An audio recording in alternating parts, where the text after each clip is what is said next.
सुप्रभात। मैं जगेंद्र राणा। आज का हमारा धार्मिक विषय है भक्त के बंधन में श्री राम। भक्त के बंधन में श्री राम। श्री रामाश्वमेघ का अश्व भ्रमण करता हुआ प्रख्यात कुंडलपुर के समीप पहुंचा। वहां के अत्यंत धर्मात्मा नरेश का नाम सूरत था। वे वीर धीर बुद्धिमान एवं परम पराक्रमी तो थे ही, भगवान श्री रामचंद्र जी के अनन्य भक्त थे। उनकी समस्त प्रजा भी श्री रघुनाथ जी की भक्त थी और सधर्म परायण थी। उनके राज्य में घर घर अश्वत्थ और तुलसी की पूजा तथा भगवान श्री सीताराम की कथा होती थी। अनीति और अधर्म के लिए वहां कोई स्थान नहीं था। पाप परायण नर उस राज्य में रह ही नहीं सकते थे। एक बार विश्व वंदित यमराज ने उनकी श्री राम भक्ति से प्रसन्न होकर उन्हें इच्छानुसार वर प्रदान किया था। राजन, भगवान श्री राम के दर्शन के बिना तुम्हारी मृत्यु नहीं होगी और तुम मुझसे सदा निर्भय रहोगे। अपने नगर के समीप चंदन से चर्चित अत्यंत मनोहर अश्व को देखकर सेवकों ने महाराज सूरत को सूचना दी कि हर भक्ति परायण नरेश ने अश्व को पकड़ने का आदेश देते हुए कहा, आहा, हम सभी धन्य हैं, क्योंकि हमें भुवन पावन श्री रामचंद्र जी के मुखारबिंद का दर्शन प्राप्त होगा। इस अश्व को मैं तभी छोड़ूंगा जब अनाथ नाथ भक्तवत्सल श्री राम यहाँ स्वयं उपस्थित होकर मुझे कृतार्थ करेंगे। अश्व पकड़ लिया गया। धर्मात्मा राजा सूरत की श्री राम चरण बिंद में अनुपम भक्ति का परिचय पाकर शत्रुघ्न जी उनके समीप दूत के रूप में अंगद जी को भेजा। महाराज सूरत ने अंगद जी से स्पष्ट शब्दों में कह दिया, मैं अपने प्राणधन श्री रामचंद्र जी के मुखचंद्र का दर्शन करना चाहता हूँ। इस अभिलाषा के पूर्ण हुए बिना मैं क्षत्रिय धर्म का पालन करने से पीछे नहीं हटूंगा। अंगद जी ने राजा से अपने पक्ष के वीरों की वीरता का गुणगान सुनाते हुए कहा, राजन, त्रिकूट पर्वत सहित समूची लंका को क्षणभर में फूंक देने वाले और दुष्ट बुद्धि असुरराज रावण के परम पराक्रमी पुत्र अक्षय कुमार का प्राण हरण करने वाले श्री रघुनाथ जी के चरण कमलों के अनन्य मधुकर श्री हनुमान जी के पराक्रम से तो तुम परिचित हो ही होगे। वे अश्व के रक्षक हैं। हनुमान जी का चरित्र बल कैसा है, इस बात को श्री रघुनाथ जी ही जानते हैं। दूसरा कोई मूढ़ बुद्ध मनुष्य नहीं जानता। इसलिए अपने प्रिय सेवक पवन कुमार को वो अपने मन से तनिक भी नहीं विसारते। तो मैं ये सब भली भांति सोच कर निर्णय लेना चाहिए। महाराज सूरत ने सम्मान पूर्वक अंगद को उत्तर दिया, वानर राज, यदि मैं मन वाणी और क्रिया द्वारा परम प्रभु श्री राम का स्मरण चिंतन और पूजन करता हूं तो वे करुणा निधान स्वयं पधार कर मुझे कृतार्थ करें।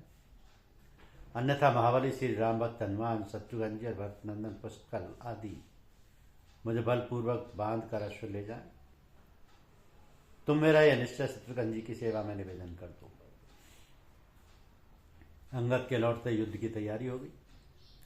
उधर महाराज सूरत अपने अनन्य वीर सेनापति के संरक्षण में विशाल वाहिनी एवं अपने वीर चंपक मोहक पुंजय दुर्वार प्रतापी बलमोदक हर्षय सहदेव भूरिदेव और असुतापन नामक 10 पुत्रों के साथ जो युद्ध में शत्रु का मान मर्दन करने वाले थे डट गए। भयंकर संग्राम प्रारंभ हो गया। भरत नंदन पुष्कल सूरत कुमार चंपक के साथ युद्ध करने लगे। पुष्कल और चंपक दोनों वीर थे। दोनों ही एक दूसरे की वीरता एवं युद्ध में दक्षता की प्रशंसा करते हुए युद्ध कर रहे थे, किंतु वीरवर चंपक ने पुष्कल को बांधकर अपने रथ पर बिठा लिया। शत्रुघ्न जी की सेना में हाहाकार मचते देख हनुमान जी कुपित होकर चंपक के सम्मुख पहुंचे। उन्होंने चंपक पर कितने ही वृक्ष एवं शिलाओं से आक्रमण किया, किंतु श्री रघुनाथ जी का स्मरण करते हुए चंपक ने उन सबको तिल सलीके काट गिराया। तब हनुमान जी अत्यधिक क्रोध हो गए और चंपक को पकड़कर आकाश में उड़ गए। वहां उन्होंने उनका पैर पकड़कर पृथ्वी पर जोर से पटक दिया। धर्मात्मा राजा सूरत का धार्मिक वीर पुत्र चंपक धरती पर गिरते ही घायल होकर मूर्छित हो गया। हनुमान जी महाराज सूरत और उनके पुत्रों तथा उनकी समस्त प्रजा की श्री रामचंद्र जी की चरणार बिंद की भक्ति से परिचित थे। तो महाराज सूरत श्री रामचंद्र जी के मुखचंद्र का दर्शन प्राप्त कर लें, ये वो हृदय से चाहते थे, पर अश्व की रक्षा के लिए कर्तव्य पालन भी आवश्यक था। उन्होंने देखा उनके सम्मुख महाराज सूरत विशाल धनुष पर सरसंधान किए डट गए। महाराज सूरत ने हनुमान जी से कहा, कपेंद्र निश्चयी तो महावीर और मेरे प्रभु के अनन्य भक्त हो, किंतु मैं सत्य कहता हूँ कि मैं तुम्हें बांधकर अपने नगर ले जाऊंगा, तुम सावधान हो जाओ। अपने जीवन सर्वस्व को प्राण समझने वाले महाराज सूरत को देखकर हनुमान जी मनी मन मुदित हुए। उन्होंने उत्तर दिया, राजन तुम श्री जगन्नाथ जी के चरणों का चिंतन करने वाले हो और हम लोग भी उन्हीं के सेवक हैं। यदि तुम मुझे बांध लोगे तो मेरे प्रभु बलपूर्वक तुम्हारे हाथ से छुटकारा दिलाएंगे। वीर, तुम्हारे मन में जो बात है उसे पूर्ण करो, अपनी प्रतिज्ञा सत करो। वेद ऐसा कहते हैं कि जो श्री रामचंद्र जी का स्मरण करता है वह दुख से पार हो जाता है।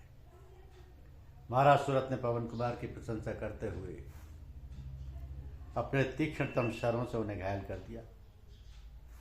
हनुमान जी ने कुपित होकर राजा का धनुष तो पकड़कर तोड़ दिया। राजा ने दूसरा धनुष उठाया ही था कि पवन पुत्र ने उसे भी तोड़ डाला। इस प्रकार उन्होंने राजा के 80 धनुष और 49 रथ नष्ट कर दिए। यह देखकर सूरत ने ब्रह्मास्त्र का प्रयोग किया, किंतु हनुमान जी ने हंसते उसे भी निगल गए। तब महाराज सूरत ने श्री रघुनाथ जी का स्मरण कर रामास्त्र का प्रयोग करके हनुमान जी को बांध दिया। बनते समय हनुमान जी ने कहा, राजन तुमने मेरे स्वामी के ही अस्त्र से मुझे बांध लिया है, मैं उसका आदर करता हूँ। अब तुम मुझे अपने नगर में ले चलो। उदार शिरोमणि भक्तराज हनुमान ने अपने प्रभु के अस्त्र के सम्मान एवं भक्ताग्रगण्य सूरत के हित के लिए बंधन स्वीकार कर लिया। हनुमान जी को बनते देखकर कुपित पुष्कल राजा के सम्मुख पहुंचकर युद्ध करने लगे, किंतु राजा के तीक्ष्ण शरों से वे मूर्छित हो गए।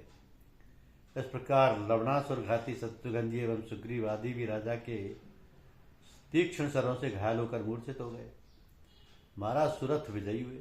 उन्होंने शत्रुघ्न जी के पक्ष के प्रमुख वीरों को रथ में बैठाया और प्रसन्न मन नगर की ओर चल पड़े। राज्यसभा में बैठकर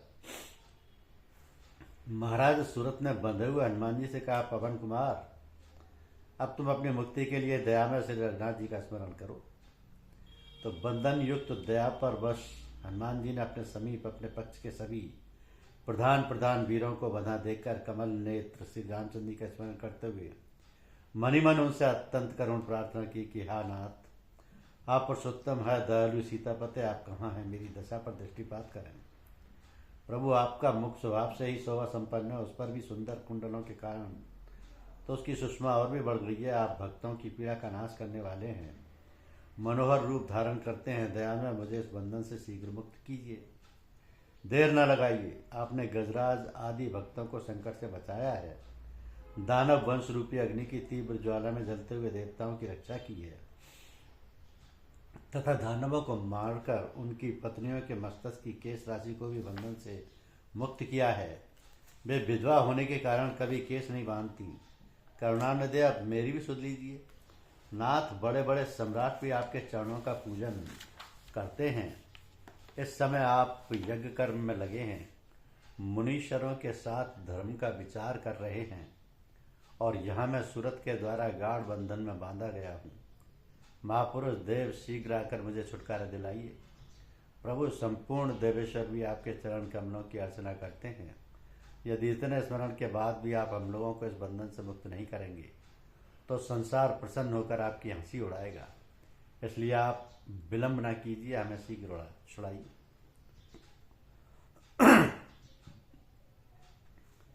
प्राण प्रिय पवन कुमार के अंतर हृदय की प्रार्थना सुनते ही परम प्रभु श्री राम तुरंत पुष्पक विमान पर आरूढ़ होकर तीव्रतम गति से चलकर वहां पहुंचे।